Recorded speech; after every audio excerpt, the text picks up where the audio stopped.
여러분 반갑습니다. 시촌입니다.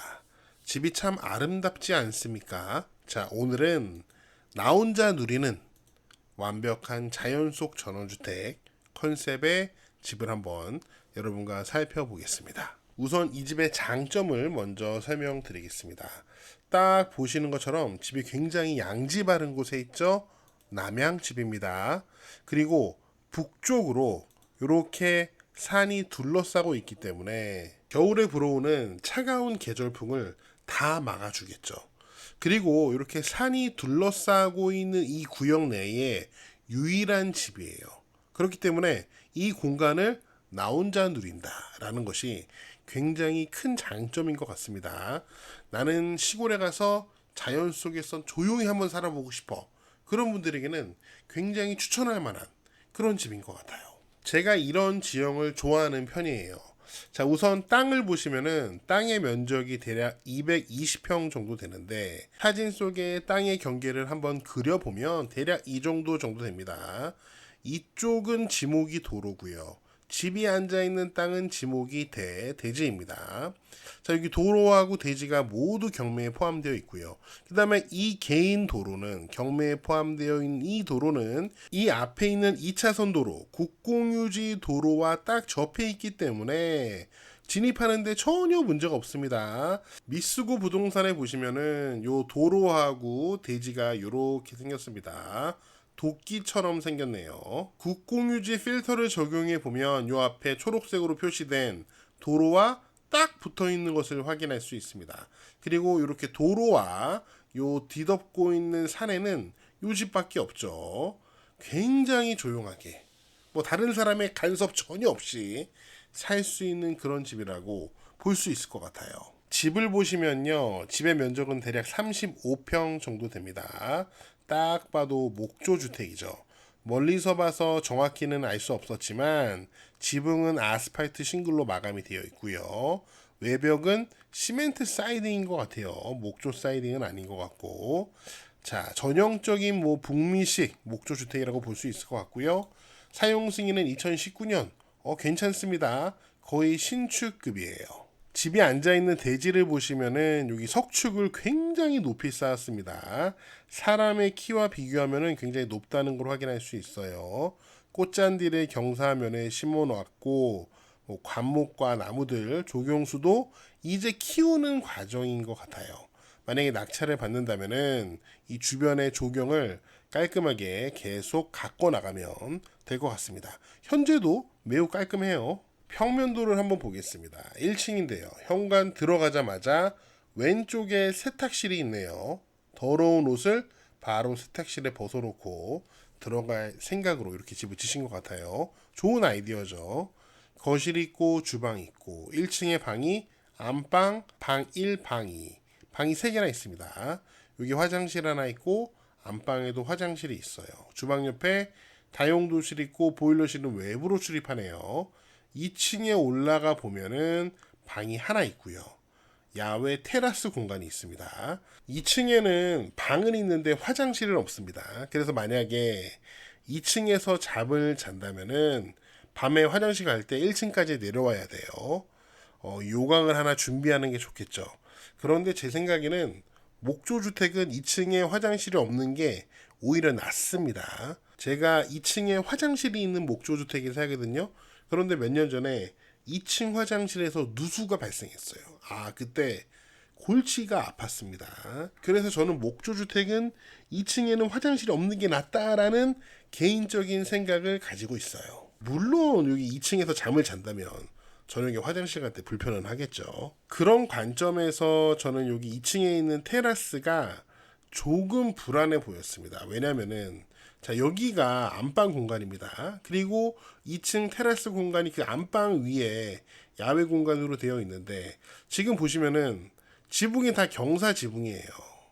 시골에서는 경사 지붕이 굉장히 유리합니다.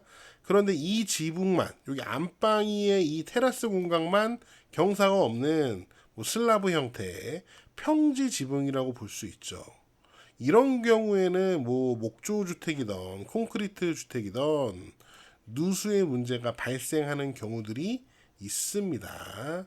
자, 그래서 그 부분이 조금 전 신경 쓰인다. 물론 집을 잘 졌겠죠. 잘 졌겠죠. 그럼에도 불구하고 시간이 지나면은 이런 평평한 지붕에는 누수 문제가 생기기 마련이기 때문에 아무튼 이 부분은 좀 고려를 해야겠다라는 생각이 드네요. 지도로 한번 보겠습니다. 여기가 강원도 횡성군 둔내면인데 둔내면이 굉장히 좋은 동네입니다. 지금 지방 소멸의 시대에도 오히려 인구가 늘어난 동네가 바로 둔내면이에요. 그런데 여러 가지 이유가 있겠지만 제가 봤을 때 개인적인 생각이지만 영동고속도로 둔내 IC 그 다음에 KTX 둔내역 이 두 가지 요인이 무시할 수 없는 요인인 것 같아요. 경매물건 전원주택 여기에 있고요. 이렇게 조금만 내려오면은 둔내 시내가 있습니다. 둔내역 있고 둔내 IC 여기 바로 밑에 있어요. 고속도로 접근성이나 뭐 철도 접근성 굉장히 괜찮은 전원주택이라고 보셔도 될 것 같아요. 그리고 둔내에 축사가 좀 있는 편인데 제가 이렇게 현장에 방문했을 때 요 마암리 입구 쪽에 축사가 좀 있었고 경매물건 전원주택 근처에는 가깝게 축사가 있진 않았습니다. 그리고 현장에 갔을 때 축사 냄새가 전혀 나지 않았어요. 그리고 환경을 보시면은 이 북쪽도 산으로 덮고 있고 남쪽도 굉장히 숲이 많기 때문에 공기가 굉장히 좋았던 기억입니다. 감정 평가서 보니까 내부 사진이 있더라고요. 집 안에도 아주 깔끔하네요. 그리고 집 옆에 이렇게 작은 건물들이 보이는데 여기 두 개 있습니다. 하나는 천막 같고 하나는 농막처럼 생겼는데 얘네들도 경매 매각에 포함되어 있습니다. 경매 개요를 살펴보겠습니다. 사건 번호 확인하시고 주소 확인하시고 감정가가 2억 7천이었는데 현재 한 번 유찰돼서 1억 9천만 원.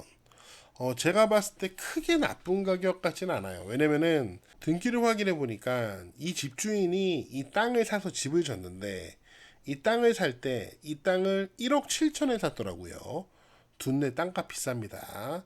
그리고 이 건물이 35평짜리 건물이니까 못해도 몇 억 들었겠죠. 그러면은 지금 현재 가격 1억 9천도 만약에 집을 산다는 생각으로 본다면 뭐 그렇게 나쁜 가격 같진 않아요. 물론 어떤 분들은 야 시초 미쳤냐 무슨 시골집을 1억 9천씩이나 주냐 이렇게 말씀하실 수 있는데 시골에서도 괜찮은 집 찾으려면 여러분 몇 억씩 주어야 되는 게 사실 현실이에요. 토지하고 건물이 일괄로 매각되고 있고 다음 매각일은 7월 1일이 되겠습니다. 임차인 권리 분석을 보시면은 전부 소유자가 점유하고 있다고 합니다. 조사된 임차 내역이 없기 때문에 뭐 임차인 문제 없다고 보셔도 될 것 같고요. 등기부 현황을 보시면은 뭐 많은 권리들이 이렇게 붙어 있습니다. 하지만 현재 근저당권이 말소 기준 권리이고 나머지 권리들은 그 후에 붙은 후순위 권리들이기 때문에 모두 경매 과정을 통해서 소멸되고 낙찰자에게 인수되는 권리는 없는 것으로 보입니다. 마지막으로 이 집을 선택했을 때 꼭 고려해야 되는 점을 걱정되는 점을 제가 한 가지만 더 말씀드리고 영상을 마무리하겠습니다. 아까 이제 안방 위에 이 야외 테라스 공간이 이 지붕이 슬라브라는 점도 조금 걱정이 된다고 말씀드렸고 두 번째는 이 앞에 있는 밭이 있잖아요. 여기 농지. 이 농지는 경매에 포함되어 있지 않습니다. 요거 다른 사람 땅인 것 같아요. 만약에 이 땅에 누군가가 집을 짓는다면 어떨까요? 만약에 집을 짓는다면 분명히 이 앞에다가 짓지 않고 최대한 뒤에다가 바짝 붙여 질 거예요. 그래야지 남쪽에 정원이 생길 거 아닙니까? 누구라도 그렇게 집니다.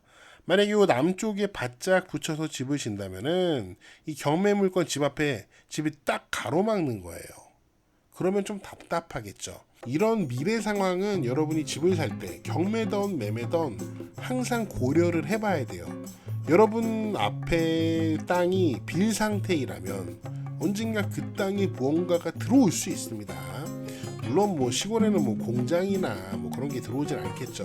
근데 누군가 집을 짓는다면 우리 집 앞이 답답해질 수 있으니까 그 사항은 고려를 하셔야 돼요. 만약에 그게 싫다면은 이 집을 낙찰 받은 다음에 이 앞에 있는 밭까지 사면 됩니다. 비가 많이 와서 채소들이 아주 잘 자라고 있습니다. 쌈채 계절이죠. 여러분도 좋은 음식 많이 드시고 늘 건강하세요. 네, 제가 준비한 내용은 여기까지고요. 여러분은 이 아름다운 자연 속 전원주택을 어떻게 보셨는지 다양한 의견을 댓글로 남겨주시고요. 저는 다음 영상에서 더 재미있고 유익한 내용으로 돌아오겠습니다. 여러분, See you again.